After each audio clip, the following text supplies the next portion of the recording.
Hello students, कैसे हो आप सब। मैं उम्मीद करता हूं कि आप सब बहुत अच्छे होंगे।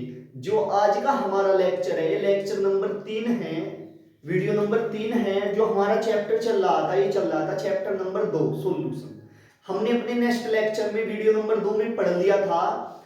सबसे पहले हमने पढ़ा था अति सुपर सेचुरेटेड सॉल्यूशन पढ़ लिया था हमने। उसके बाद हमने पढ़ा था विलयनों की सांद्रता को ज्ञात करने की विधियां पढ़ी थी। उसमें सबसे फर्स्ट विधि हमने पढ़ी थी भार प्रतिशतता। उसके बाद पढ़ी थी हमने आयतन प्रतिशतता और उस पर आधारित आंकिक प्रश्न किए थे हमने। आज हम पढ़ेंगे नंबर 3 भार आयतन प्रतिशतता। ठीक है, अब हम स्टार्ट करते हैं।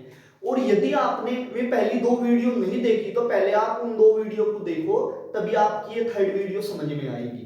क्लियर है? अब देखो हम स्टार्ट करते हैं।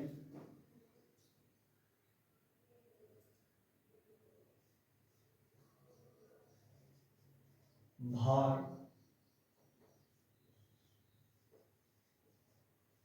आयतन प्रतिशत कह दो या प्रतिशतता कह दो, एक ही बात है। इसे बोलते हैं वेट वॉल्यूम, और इसे लिखते हैं W/V परसेंटेज।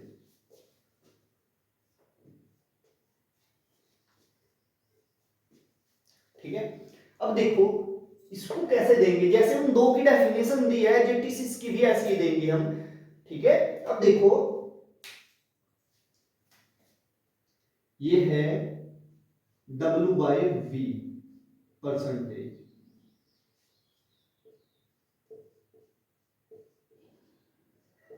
विलय का भार ग्राम में, विलियन का आयतन ml में इंटू 100। ठीक है, देखो इस फॉर्मूले से इसकी डेफिनेशन देगी हम।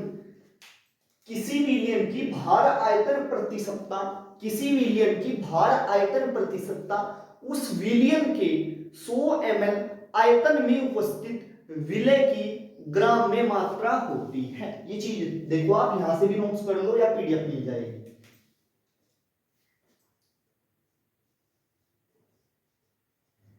किसी विलियन की भार आयतन प्रतिशतता उस विलियन के 100 ml आयतन में उपस्थित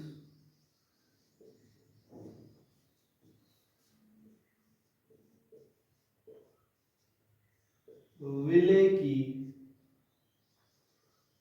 ग्राम में मात्रा होती है। ठीक है, ये इसकी भार, यदि आपसे एग्जाम में भार आयतन प्रतिशतता की डेफिनेशन पूछी दे जाए तो आप फॉर्मूले से भी डेफिनेशन बना सकते हो। किसी विलियन की भार आयतन प्रतिशतता उस विलियन के 100 ml आयतन में उपस्थित विलय की ग्राम में मात्रा होती है। और आप फिर क्या लिख दो, इसका फॉर्मूला लिख दो इसके नीचे की साइड। ठीक है, क्लियर है इतनी बात। अब देखो जो भार आयतन प्रतिशतता है, हम इस पर आधारित आंकिक प्रश्न करेंगे। मैं साइड हो जाता हूं, आप इसे उतार लीजिए और फिर इस पर आधारित आंकिक प्रश्न करते हैं। देखो हमारे पास ये भार आयतन प्रतिशतता पर आधारित आंकिक प्रश्न है। ये है यदि 20 ग्राम NaCl 500 ml जलीय विलयन में उपस्थित हो तो NaCl का भार आयतन परसेंटेज या प्रतिशतता बताओ। ठीक है, तो इसमें क्या दे रखा है, सबसे पहले आपसे दे रखा है 20 ग्राम NaCl। ठीक है, मतलब विलय की मात्रा दे रखी है। जो आपके पास आंसर करोगे आप एग्जाम में कैसे करोगे, सबसे पहले आपके पास क्या है, विलय। विलय क्या है, जिसकी मात्रा कम होती है। विलय, विलय क्या है आपके पास, NaCl की मात्रा कितनी दे रखी है आपसे,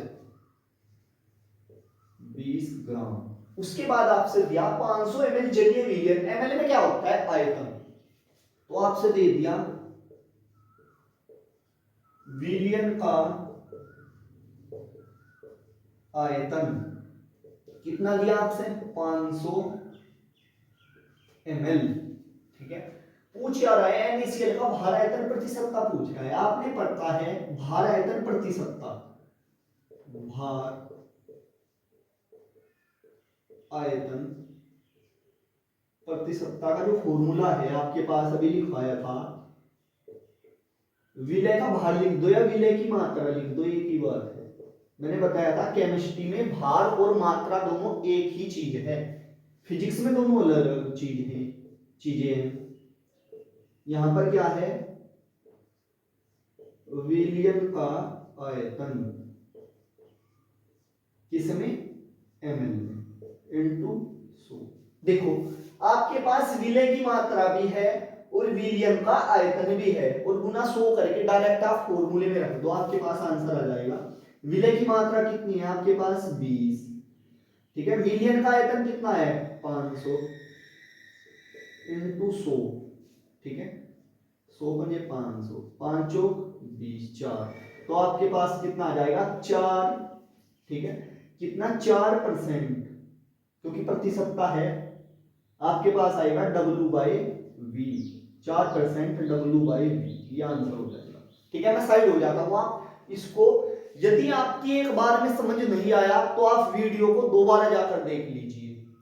ठीक है, और यदि दोबारा भी समझ नहीं ना, 3 बार वीडियो को देख लो, और यदि फिर भी कोई डाउट है तो आप मुझे कमेंट बॉक्स में कमेंट कर सकते हो। ठीक है, मैं साइड हो जाता हूं, फिर एक और अंकित प्रश्न कराता हूं मैं इस पर आधारित। देखो हमारे पास है ये क्वेश्चन नंबर 2 है, इस पे ही भार आयतन प्रति सप्ताह पे ये है 250 ml विलियन में 50 ग्राम KNO3 घुला है। विलियन का W/V भार पूर्ण आयतन प्रति सप्ताह में ज्ञात कीजिए। ठीक है, तो आप ऐसे ही करना है, ये भी। चलो हम स्टार्ट करते हैं। देखो आंसर, सबसे पहले आपसे क्या दे दिया, विलियन का आयतन दे दिया। विलियन का आयतन कितना दे दिया आपसे, विलियन का आयतन 250 ml, 250 ml दे दिया। दूसरी बात, विलय, विलय क्या है, विलय क्या होता है, जिसकी मात्रा कम हो। विलय क्या है इसमें, KNO3। ठीक है, KNO3 की मात्रा कितनी दी आपसे, KNO3 की मात्रा दी 50 ग्राम। आपने पता है फॉर्मूला, W/V परसेंटेज विलय की मात्रा किसमें, ग्राम में, अपॉन विलियन का आयतन किसमें, ml में, इनटू कितना, 1000। ठीक है, विलय की मात्रा कितनी है आपके पास, 50। विलियन का आयतन कितना है, 250 टू 100, एक जीरो से एक जीरो, 25 दूनी 50, 2 10 दूनी 20। तो आपके पास कितना आ गया, ये आ गया आपके पास 20% W/V। यही आपके पास क्या है, आंसर। ठीक है, इतनी बात समझ में आई होगी आपकी। ठीक है, बड़ी ही सिंपल सिंपल से क्वेश्चन है। ठीक है, देखो अब हम अपना नेक्स्ट टॉपिक पर चलते हैं अपनी। ठीक है, आप इसे उतार लीजिए अपने।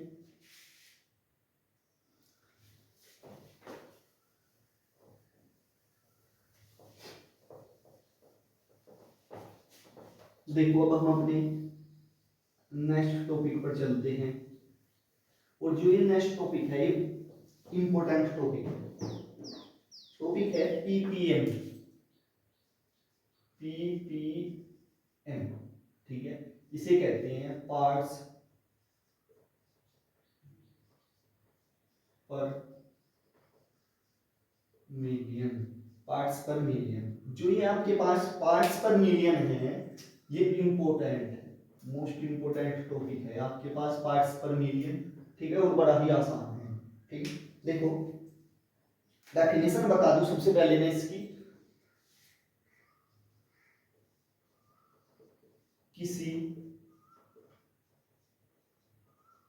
विलियन के, किसी विलियन के 10 लाख, कैसे बनेगा 10 लाख, 10 की घात 6,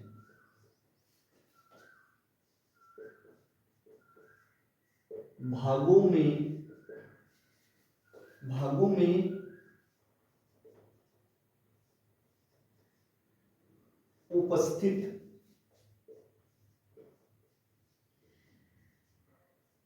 विलय के भागों की संख्या को पीपीएम, पार्ट्स पर मिलियन कहते हैं, ठीक है। किसी मिलियन के 10 लाख भागों में उपस्थित विलय के भागों की संख्या को पीपीएम कहते हैं, पार्ट्स पर मिलियन कहते हैं, ठीक है। देखो मैं इसका फॉर्मूला बता दूं आपसे, जो पीपीएम है वो है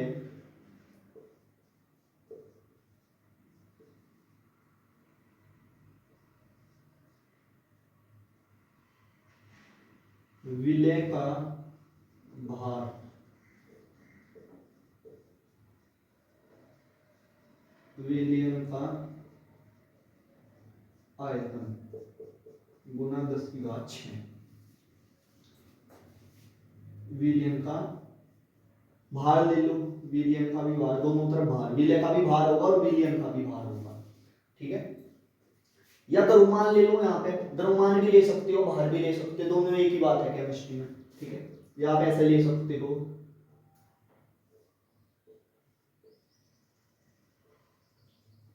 विलयन का आयतन विलय का आयतन, ठीक है, गुना 10 की घात 6, ठीक है। ये आपके पास क्या हो गया, एक फॉर्मूला आ गया आपके पास, ठीक है।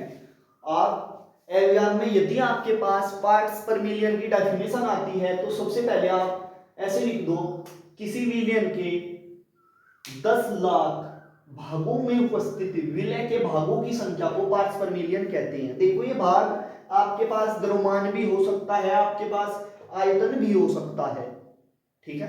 यदि ये यहां पर ml में है तो ये भी ml में होगा, यदि ये लीटर में है तो ये भी लीटर में होगा, और यदि भार ग्राम में है तो ये भी ग्राम में होगा, और यदि ये किलोग्राम में है तो ये भी किलोग्राम में होगा, ठीक है। अब हम पार्ट्स पर मिलियन पर आधारित आंकिक प्रश्न करते हैं, ठीक है। आप इतना कर लीजिए अभी।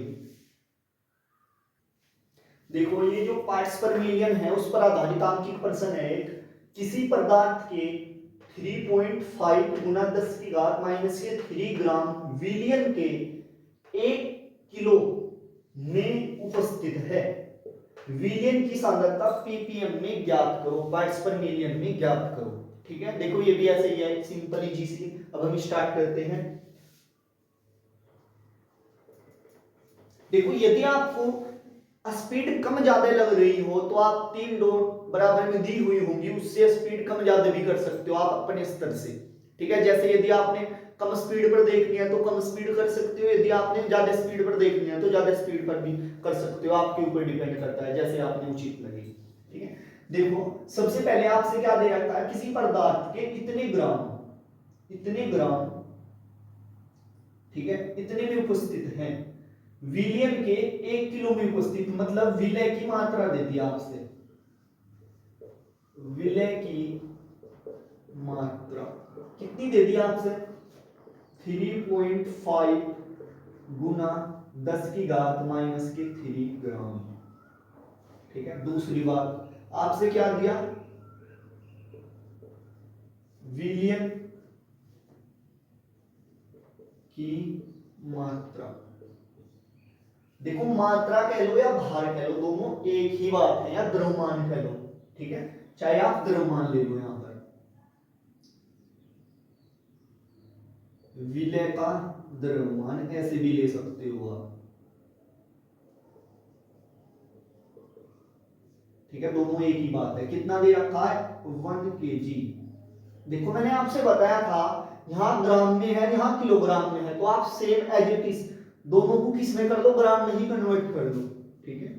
तो हम जानते हैं किलोग्राम में 1000 ग्राम होते हैं, तो ये है 1 × 10⁻³ ग्राम, क्योंकि हम जानते हैं 1 किलोग्राम बराबर होता है 1000 ग्राम के, ठीक है। और इसको लिख सकते हैं हम 10⁻³ ग्राम, ठीक है। ये बात आपकी समझ आई होगी, ऐसे लिख दिया है मैंने, किलोग्राम को ग्राम में कन्वर्ट कर दिया, ठीक है, क्लियर है तेरी बात। अब देखो हम जानते हैं फॉर्मूला पीपीएम का,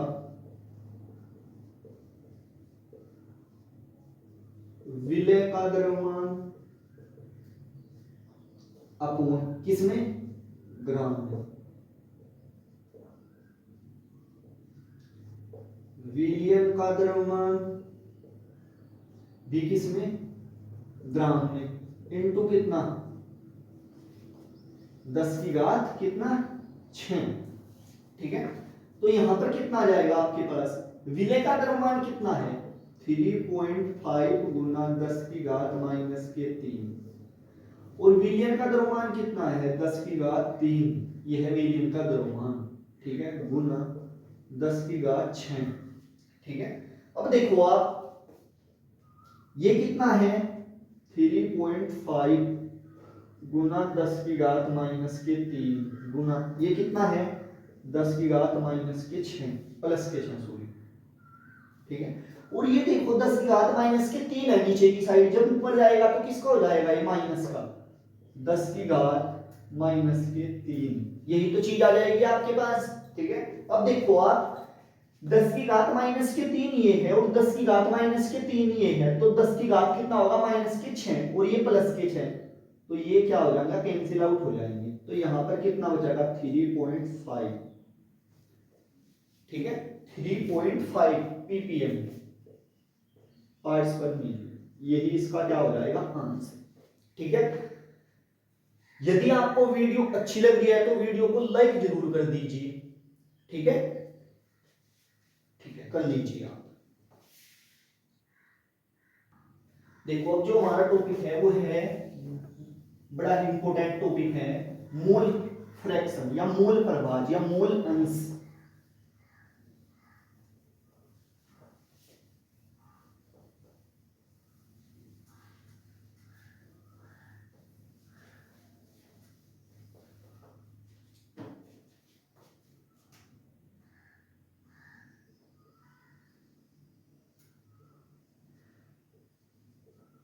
मोल प्रभाज या मोल अंश उसे बोलते हैं मोल फ्रैक्शन, उसे डिनोट करते हैं x से,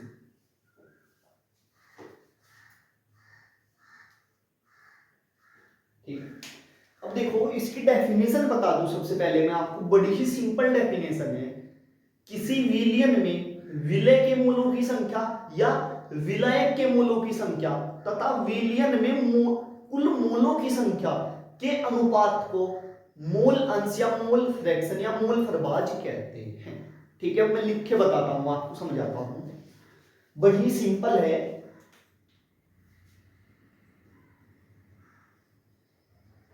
किसी विलयन में विलय के मूलों की संख्या या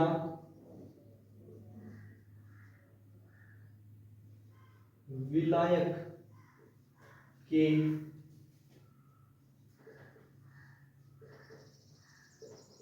मोलों की संख्या तथा विलयन में उपस्थित कुल मोलों की संख्या के अनुपात को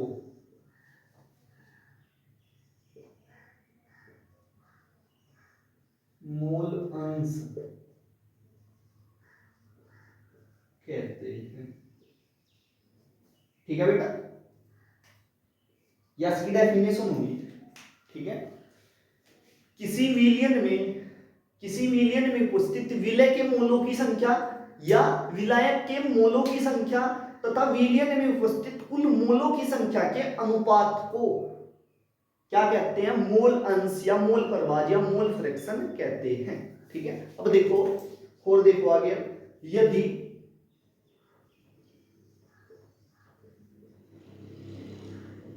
विलयन में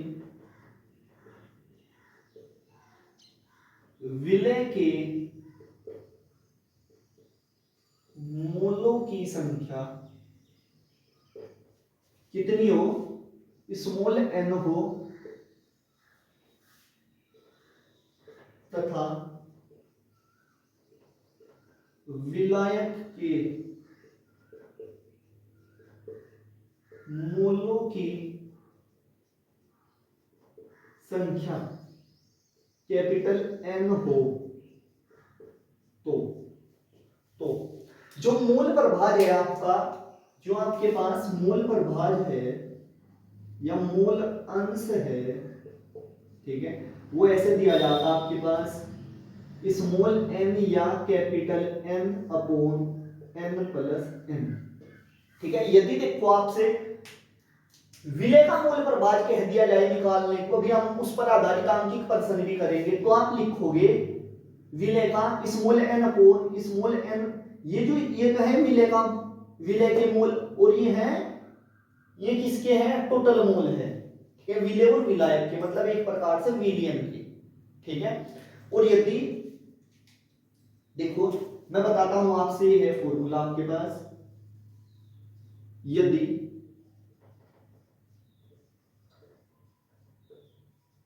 विलय, ये ऐसे लिख लो, विलय का मोल प्रभाज, जो विलय का मोल प्रभाज ऐसे दिया जाएगा स्मॉल n, और आप इसे डिनोट करते हो x से, x a भी लिख सकते हो आप, small n upon small n plus capital N। ठीक है, ये तो है विलय का मोल प्रभाज। और यदि इसी प्रकार आपने निकालना हो विलायक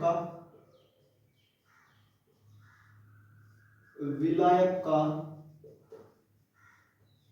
मोल प्रभाज, वो आप x भी मान सकते हो, तो वो होगा capital N upon capital small n upon ये। ठीक है, वो इससे दिया जाएगा। ठीक है, अब नोट कर कर आप एक पॉइंट लिख सकते हो, नोट करके,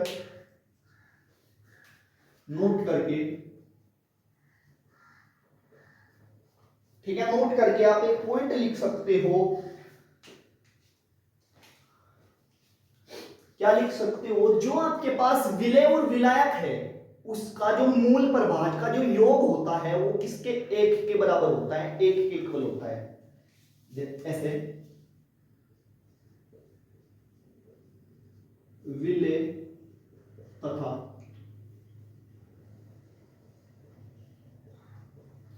विलायक के मूल प्रभाज का योग एक के बराबर होता है। अर्थात क्या बात कहना चाह रहा है? अर्थात जो आपके पास XA है, विलय के मूल हैं, और जो आपके पास विलायक के मूल हैं, इनका योग एक के इक्वल होता है। ठीक है, आपके पास ये भी एक फॉर्मूला है। ठीक है, यदि आपको न्यूमेरिकल निकालना हो और आप जब आंसर निकालते हो तो आप देख सकते हो उसमें जो विलय के मूल आए हैं आपके पास और विलायक के मूल आए हैं, उनका जो योग है आपके पास किसके, एक के बराबर होगा। और यदि उनका योग एक के बराबर नहीं आ रहा है तो आपने क्वेश्चन में न्यूमेरिकल में कहीं ना कहीं गलती की हुई है। ठीक है, तो आप ऐसे अपने आंसर का आंसर भी चेक कर सकते हो। ठीक है, मैं साइड हो जाता हूं, इसमें उतार लीजिए। इस पर आधारित फिर आंकिक प्रश्न करते हैं। और यदि आपके पास एक बार समझ में नहीं आया है तो आप दोबारा फिर वीडियो को देखें। ठीक है, एक बार और मैं बता देता हूं, मूल प्रभाज या मूल अंश किसी विलयन में विलय के मूलों की संख्या या तो विलय के मूलों की संख्या या इसके विलायक के मूलों की संख्या तथा विलयन में उपस्थित कुल मूलों की संख्या का जो अनुपात है, इसे ही बोलते हैं मोल अंश या मोल प्रभाज या मोल फ्रैक्शन। ठीक है, विलय के मूल प्रभाज कैसे दिया जाएगा, XA स्मॉल n क्या है, विलय के मूल है, और ये क्या है, विलय और विलायक के मूल है, मतलब विलयन का आयत विलय के हैं टोटल। ठीक है, इसी प्रकार विलायक का ऐसा दिया जाएगा। और जो आपके पास नोट लिखवाया, विलय तथा विलायक के मूल प्रभाज का योग एक के बराबर होता है, अर्थात जो आपके पास XA है प्लस XB है उनका योग किसके बराबर होगा, 1 के। ठीक है, आप इतना कर लीजिए, अभी इस पर आधारित आंकिक प्रश्न कराता हूं मैं। देखो ये जो है ये इंपॉर्टेंट टॉपिक है आपका, मोस्ट इंपोर्टेंट लिख लीजिए आप इस पर, अभी इस पर आधारित आंकिक प्रश्न करेंगे। देखो ये जो हमारे पास है मोल अंश, उस पर आधारित आंकिक प्रश्न है। सबसे पहले हम पढ़ते हैं क्वेश्चन को। 40 ग्राम NaOH को, सोडियम हाइड्रोक्साइड को 90 ग्राम जल में, वाटर में घोला गया तो प्रत्येक घटक का मूल प्रभाज ज्ञात कीजिए। मतलब प्रत्येक घटक, इसमें दो घटक उपस्थित होते हैं क्योंकि बाइनरी सॉल्यूशन है आपके पास, पहला घटक विलय है और दूसरा घटक क्या है, विलायक है। ठीक है, तो आपने सबसे पहले मूल निकालने पड़ेंगे, और मूल निकालने के लिए आपने किसकी आवश्यकता होगी, आपको मूल निकालने के लिए एक तो उसकी मात्रा चाहिए और एक उसका अनुभार चाहिए। क्लियर है, अब देखो सबसे पहले हम स्टार्ट करते हैं आंसर। आपके पास क्या है, विलय। देखो आपने पता है जिसकी मात्रा कम होती है वो विलय होता है और जिसकी मात्रा अधिक होती है वो विलायक होता है। तो विलय क्या है, विलय क्या है, इसमें NaOH विलय है क्योंकि इसकी मात्रा 40 ग्राम है, और ये विलायक है तो इसकी मात्रा क्या है, 90 ग्राम है जल। ठीक है, तो आप ऐसे लिख सकते हो, विलय NaOH की मात्रा को आप स्मॉल w, मतलब द्रव्यमान है, वेटी तो है, बाहरी तो है, तो इसे आप स्मॉल w से लिख सकते हो। ठीक है, तो ये कितना है आपके पास, 40 ग्राम। क्लियर है अपनी बात। दूसरी बात इसी प्रकार विलय NaOH का अनुभार स्मॉल w स्मॉल m, तो ये कितना हो जाएगा, NaOH। देखो अनुभार निकाल रहे हो आप किसका, NaOH का, तो सोडियम के लिए कितना हो जाएगा, 23, ऑक्सीजन के लिए कितना होएगा, 16। ठीक है, और हाइड्रोजन के लिए होगा कितना, 1, 6 3 9 और 1 10। ठीक है, 2 और 1 3 और 1 4, तो इसका आ जाएगा 40। ठीक है, कितना, 23 16 प्लस 1 बराबर कितना आ जाएगा, 40।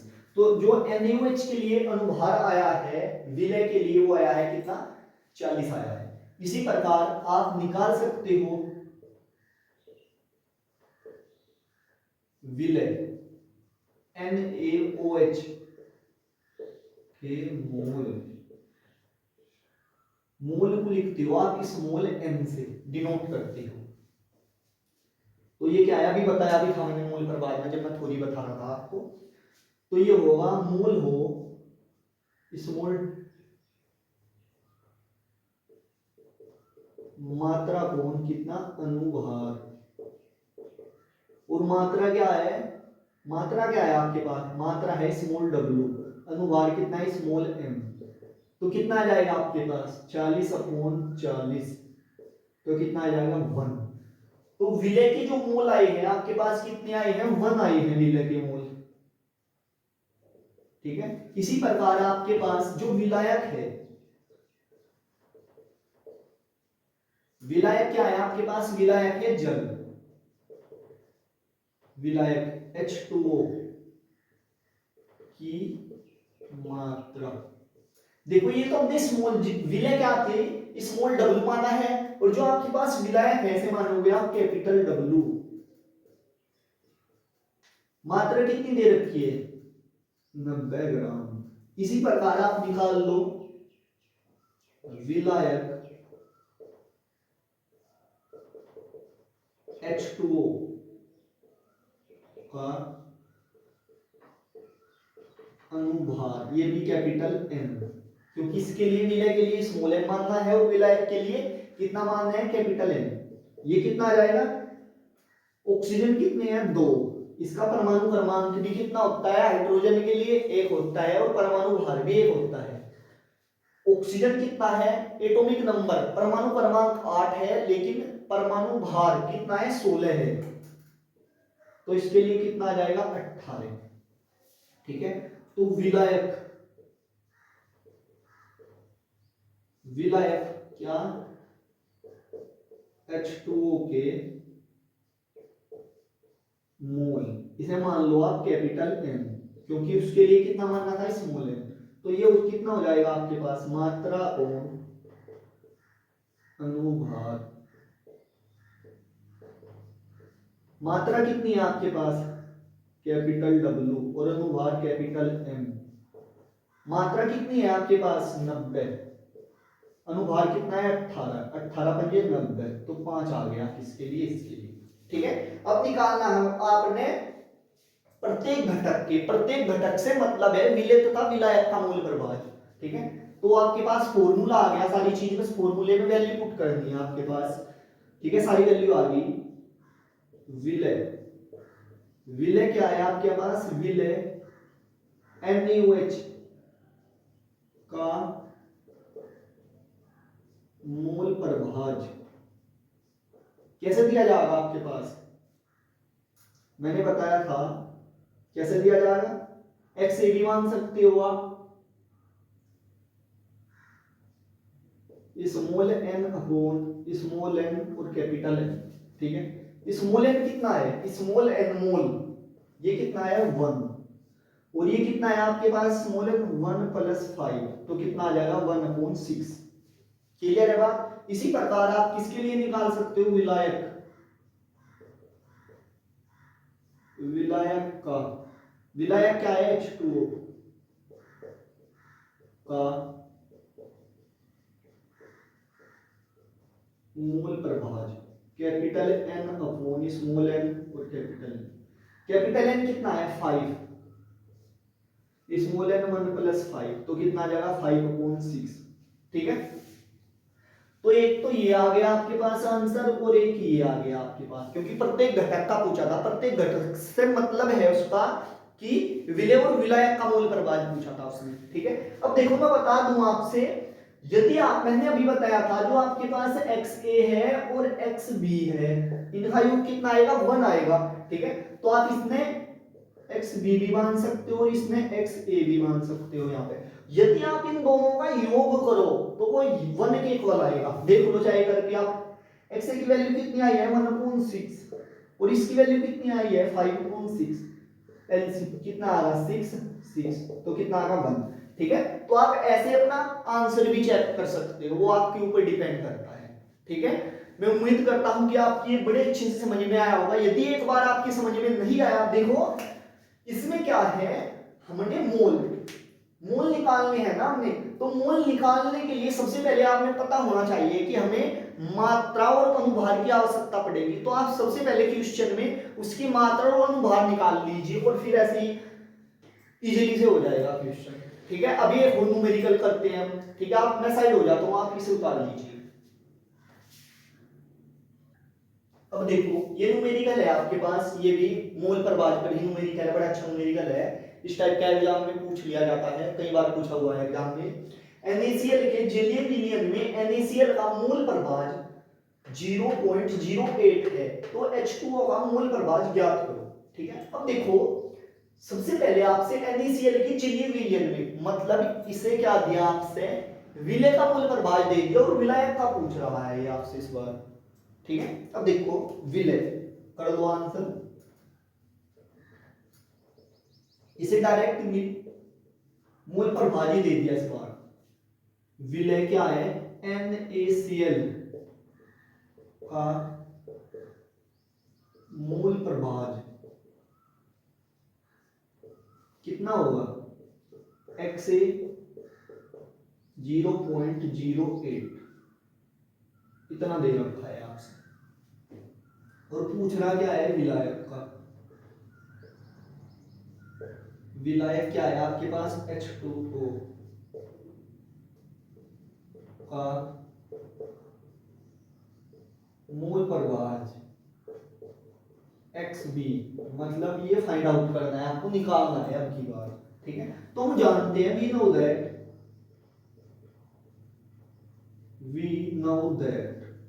या आप हिंदी में लिख सकते हो हम जानते हैं।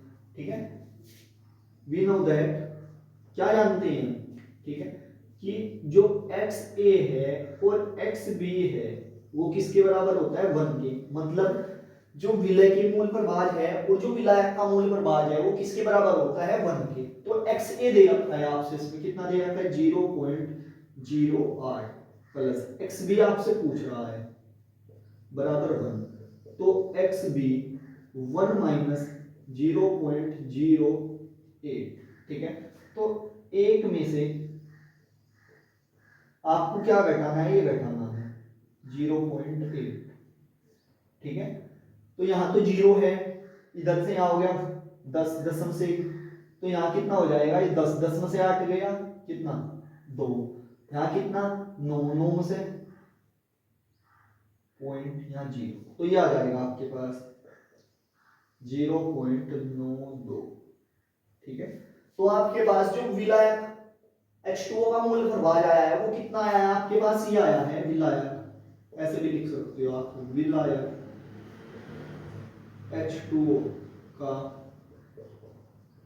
मूल प्रभाज XB 0.92। ठीक है, ये आपके पास क्या है, आंसर है। ठीक है, अब देखो, यदि मैंने आपसे बताया था कि जो आपके पास विलायक है और विलय है उनका योग किसके बराबर आएगा, 1 के इक्वल आएगा। यदि आप, ये क्या है, विलायक है, ये कितना है आपके पास, ये क्या है आपके पास, विलायक है, और ये क्या है आपके पास, विलय है, ये विलय है। यदि आप इन दोनों को जोड़ोगे, ठीक है, इन दोनों को जोड़ोगे तो ये किसके बराबर आएगा, 1 के इक्वल आएगा, चाहे आप जोड़ कर देख लो। ठीक है, 8 2 10 की 0, 1 9 1 10 की 0, ठीक है, 0.1 का 1, तो किसके बराबर आएगा, 1 के। तो आप ऐसे आंसर भी चेक कर सकते हो अपना, ठीक है, सिंपली इजी से। यदि आपको वीडियो अच्छी लगी है तो वीडियो को लाइक करो और चैनल को जरूर सब्सक्राइब करो। ठीक है, और ऐसे ही जो हमारी कॉन्सेप्ट कुछ क्लासेज है, ठीक है, हमारी प्ले लिस्ट में हमारी क्या मिल जाएगी, कॉन्सेप्ट कुछ क्लासेज के नाम से ऐप मिल जाएगी, उसे भी आप डाउनलोड करो प्ले स्टोर से जाके। ठीक है, okay, thank you very much for watching this video. जय हिंद, जय भारत।